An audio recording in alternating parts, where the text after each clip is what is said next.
The 6 disconnect rule is a safety requirement that limits the number of overcurrent protective devices, or OCTs, allowed on the line side of a panel without a main disconnect. It is intended to prevent multiple disconnects on the line side, which could create a hazardous situation for maintenance workers. In a scenario where a panel already has 6 main breakers, which are considered OCTs, adding an additional breaker for a transient voltage surge suppressor device, or TVSS, would not violate the rule. The rule only applies to additional OCTs beyond the initial 6. Innovative Technologies PTX-160 is a transient voltage surge suppressor designed to protect sensitive electronic equipment from power surges. It is a UL-listed product with a 106 sticker surge capacity and a lifetime warranty. When installing the TVSS device, firstly, install the TVSS device on the incoming line side of the panel before any other devices. Secondly, use a breaker that is rated for the maximum interrupting capacity, or AIC, of the panel. Thirdly, ensure that the wire size used to connect the TVSS device is appropriate for the amperage of the breaker. Fourthly, mount the TVSS device securely on a DIN rail or using appropriate mounting hardware.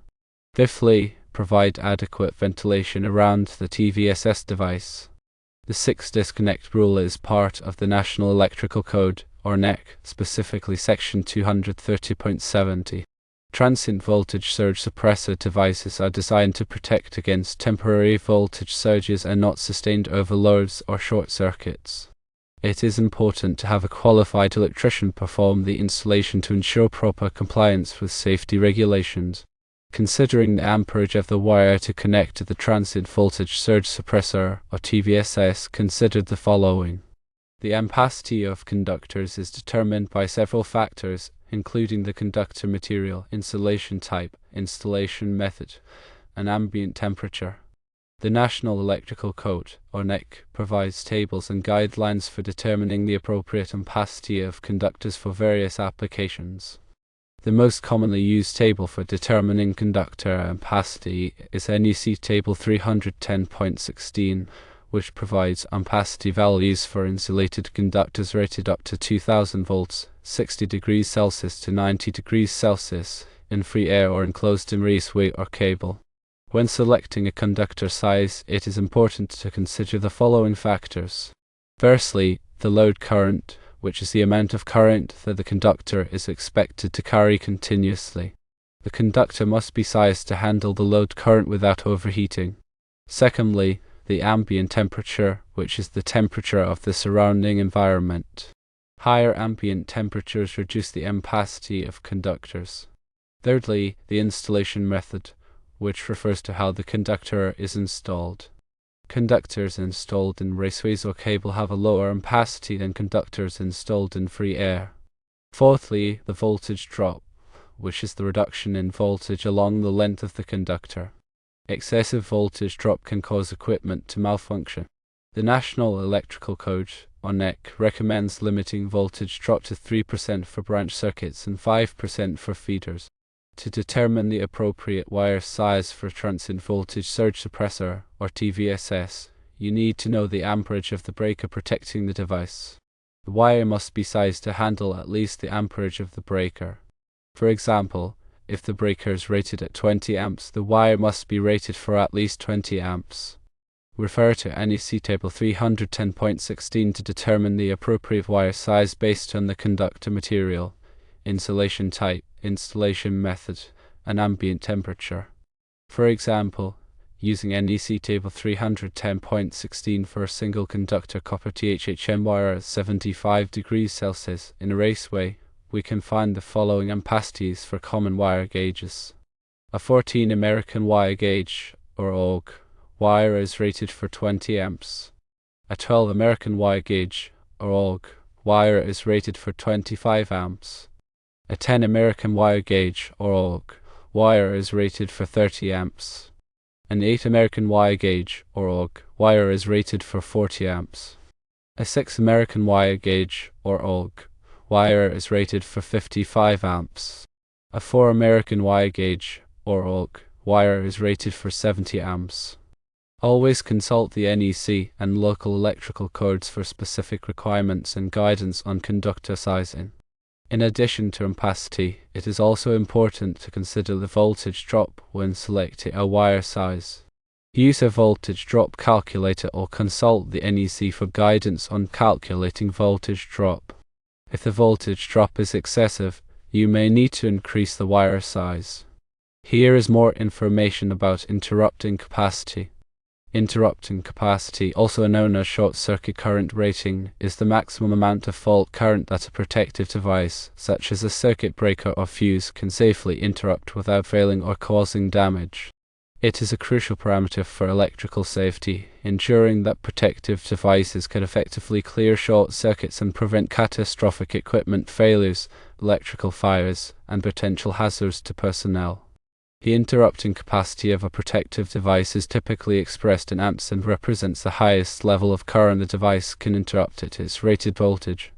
When a short circuit occurs, a large amount of fault current flows through the electrical system. The protective device must be able to interrupt this current quickly and safely to prevent damage to the equipment and wiring. If the fault current exceeds the interrupting capacity of the protective device, the device may fail to interrupt the current, leading to a dangerous situation. Several factors determine the interrupting capacity requirements for an electrical system, including the available fault current, the voltage level, and the type of equipment being protected. The available fault current is the maximum amount of current that can flow during a short circuit. It depends on the impedance of the power source, the transformers, and the conductors in the system. A higher available fault current requires protective devices with a higher interrupting capacity. The voltage level also affects the interrupting capacity requirements. Higher voltage systems typically require protective devices with higher interrupting capacities because the fault current can be higher. The type of equipment being protected also influences the interrupting capacity requirements.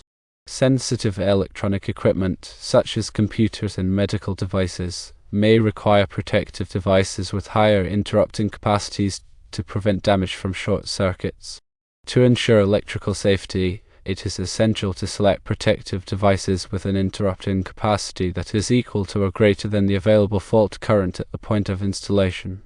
Electrical engineers and contractors use short-circuit studies to determine the available fault current at various locations in the electrical system. These studies involve calculating the impedance of the system components and using formulas to determine the maximum fault current.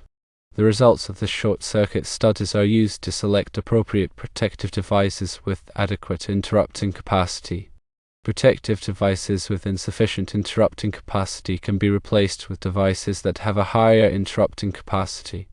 It is also possible to reduce the available fault current by adding impedance to the system, such as using current-limiting reactors or fuses. Here's further information about mounting a TVSS device. Transient voltage surge suppressors, or TVSS, are commonly mounted on DIN rails or using appropriate mounting hardware. DIN rails are standardized metal rails widely used in industrial and commercial electrical installations for mounting various electrical components, including circuit breakers, terminal blocks, and surge protection devices. They provide a convenient and organized way to mount multiple devices in a control panel or enclosure. When mounting a TVSS device on a DIN rail, follow these steps. Firstly, select a suitable DIN rail that is compatible with the TVSS device. DIN rails come in different sizes and profiles, so choose one that matches the mounting requirements of the device. Secondly, position the DIN rail in the desired location within the control panel or enclosure. Ensure that the DIN rail is securely mounted using screws or other appropriate fasteners. Thirdly, align the TVSS device with the DIN rail. Most TVSS devices have a built-in mounting clip or bracket that is designed to snap onto the DIN rail. Fourthly, press the TVSS device onto the DIN rail until it clicks into place. Ensure that the device is securely mounted and does not wobble or move. If the TVSS device does not have a built-in mounting clip or bracket, you may need to use separate mounting hardware, such as screws and washers, to secure the device to the DIN rail. Follow the manufacturer's instructions for mounting the device using the appropriate hardware. In some cases, you may need to mount the TVSS device on a flat surface instead of a DIN rail. In this case, use appropriate mounting hardware, such as screws and anchors, to secure the device to the surface. Ensure that the surface is clean and dry before mounting the device. When mounting the TVSS device, consider the following. Firstly, ensure that the device is mounted in a location that is easily accessible for maintenance and inspection. Secondly, provide adequate ventilation around the device to prevent overheating. Thirdly, protect the device from moisture, dust, and other environmental contaminants. Fourthly, follow the manufacturer's instructions for mounting the device. Ignoring the manufacturer's instructions can damage the device or create a safety hazard. Here's more information about ventilation around the TVSS device. Adequate ventilation around a transient voltage surge suppressor, or TVSS, is essential to prevent overheating and ensure the device's long-term reliability. Transient voltage surge suppressors generate heat when they divert surge current, and if this heat is not dissipated effectively, it can lead to component failure, reduced performance, and even fire hazards. Firstly, ensure that the TVSS device is installed in a location with sufficient airflow. Avoid placing the device in enclosed spaces or areas with restricted ventilation. Secondly, provide adequate clearance around the TVSS device. The manufacturer's instructions typically specify the minimum clearance requirements for ventilation. Make sure to maintain these clearances to allow for proper airflow. Thirdly, consider using ventilation fans or louvers to improve airflow around the TVSS device, especially in enclosed spaces or areas with high ambient temperatures. Fourthly, keep the TVSS device clean and free of dust and debris. Dust and debris can block airflow and reduce the device's ability to dissipate heat.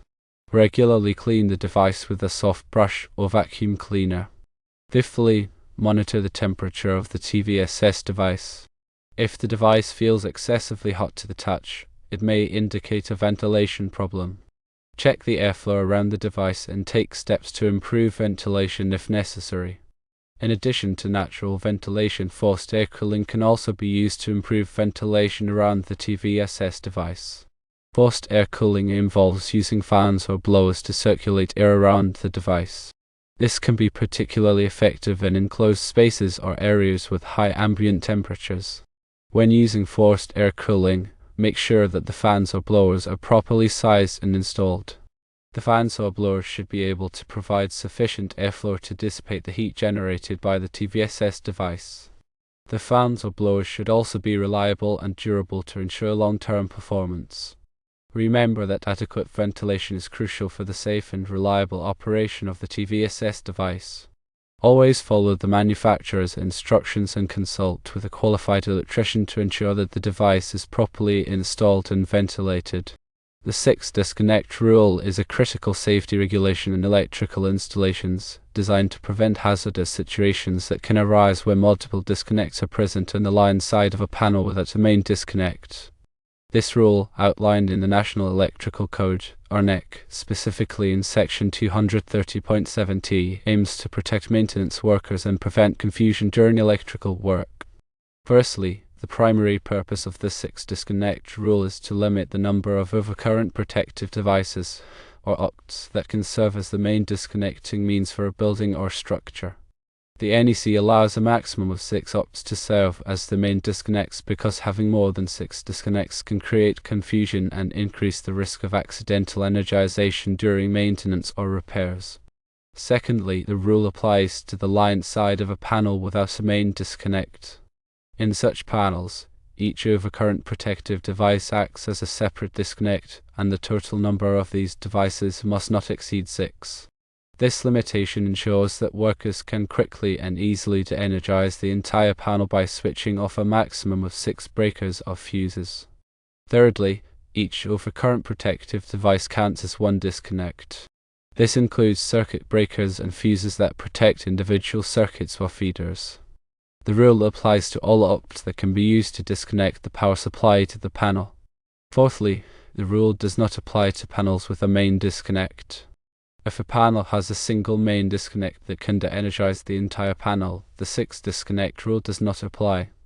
In this case, the main disconnect serves as the primary means of disconnecting power, and additional branch circuit breakers do not count towards the 6 disconnect limit. Fifthly, the rule is intended to prevent accidental energization.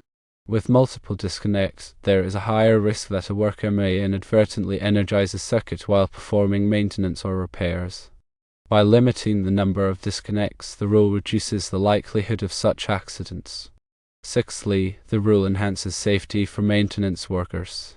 By ensuring that workers can quickly and easily de-energize a panel, the rule reduces the risk of electrical shock and other hazards. The rule provides a clear and straightforward way to disconnect power, minimizing the potential for errors or confusion. Seventhly, the rule is part of a comprehensive set of safety regulations. The NEC includes numerous other safety regulations that address various aspects of electrical installations. The 6 disconnect rule is just one component of this comprehensive framework, which is designed to protect people and property from electrical hazards. Eighthly, the rule is enforced by electrical inspectors. Electrical inspectors are responsible for ensuring that electrical installations comply with the NEC and other applicable codes. They verify that the number of disconnects does not exceed the limit and that the installation meets all other safety requirements. Ninthly, the rule is subject to interpretation and enforcement.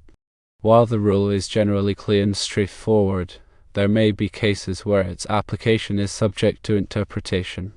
Electrical inspectors and other authorities may have different interpretations of the rule, and it is important to consult with them to ensure compliance. Tenthly, the rule is essential for electrical safety. The 6 disconnect rule is a critical safety regulation that helps to prevent electrical accidents and protect maintenance workers.